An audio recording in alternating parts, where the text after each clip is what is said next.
खोया हुआ इंद्रधनुष। पहाड़ों के बीच बसा हुआ एक छोटा सा गांव था। नाम था रंगपुर। यह गांव अपनी हरियाली, नदियों और आसमान में दिखने वाले सुंदर इंद्रधनुषों के लिए प्रसिद्ध था।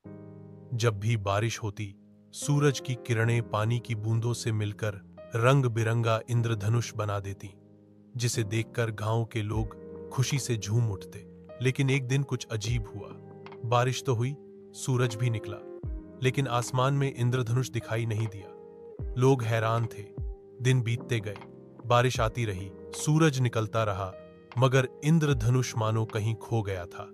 छोटे छोटे बच्चे मायूस रहने लगे। रंगों से प्यार करने वाले बुजुर्ग उदास हो गए। कोई नहीं समझ पा रहा था कि आखिर इंद्रधनुष क्यों नहीं आ रहा। इसी गांव में एक 10 साल की लड़की रहती थी, गुड़िया। वह बहुत कल्पनाशील और जिज्ञासु थी। उसे इंद्रधनुष बहुत पसंद था। वह अपनी माँ से हर रोज पूछती, माँ, मेरा इंद्रधनुष कहाँ चला गया? माँ के पास कोई जवाब नहीं था। एक दिन गुड़िया ने तय किया कि वह खुद इंद्रधनुष को ढूंढेगी। उसने एक छोटा बैग तैयार किया। उसमें एक टॉर्च, पानी की बोतल, रंगीन पेंसिलें, एक नोटबुक और अपनी दादी की दी हुई पुरानी किताब रख ली, जिसमें इंद्रधनुषों के बारे में ढेर सारी बातें लिखी थीं। सुबह सुबह वह अकेली निकल पड़ी पहाड़ियों की ओर। चलते चलते वह एक झरने के पास पहुंची, जहां अक्सर इंद्रधनुष दिखाई देता था। वहीं पास में उसे एक बूढ़े बाबा मिले, जो लकड़ी काट रहे थे। गुड़िया ने नम्रता से पूछा, बाबा, क्या आपने इंद्रधनुष को कहीं जाते देखा है?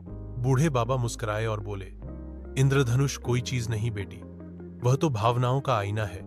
गुड़िया कुछ समझ नहीं पाई, लेकिन उसने बाबा को धन्यवाद कहा और आगे बढ़ गई। अगले पड़ाव पर उसे एक गुफा दिखी, जिसके अंदर एक अजीब सी दुनिया थी। जैसे सब कुछ धुंधला हो गया हो और हर चीज ने अपना रंग खो दिया हो।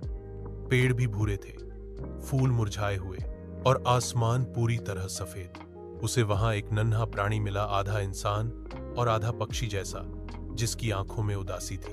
उसने कहा, मैं हूं रंगपाल, इंद्रधनुष का रक्षक, पर अब सब रंग खो गए हैं, इसलिए इंद्रधनुष भी खो गया है। गुड़िया ने पूछा, रंग क्यों खो गए?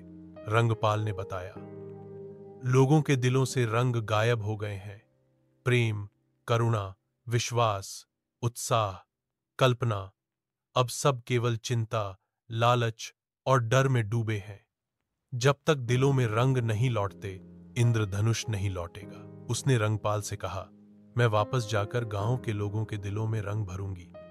रंगपाल मुस्कुराया, तब मैं तुम्हें एक तोहफा देता हूं, ये 7 रंगों के बीज। हर बीज एक भावना का प्रतीक।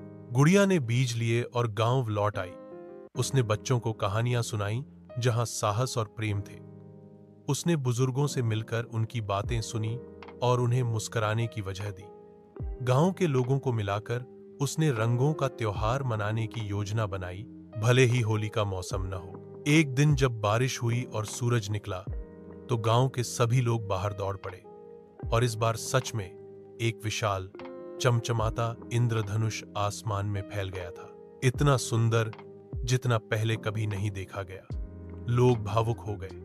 बच्चों ने तालियां बजाईं, बुजुर्गों की आंखें भर आईं। गुड़िया गांव की सबसे छोटी मगर सबसे बड़ी जासूस, रंगों की जासूस। सीख, सच्चे रंग आसमान में नहीं, हमारे दिलों में होते हैं। जब हम अपने भीतर के भावों को जगा लेते हैं, तब इंद्रधनुष अपने आप लौट आता है।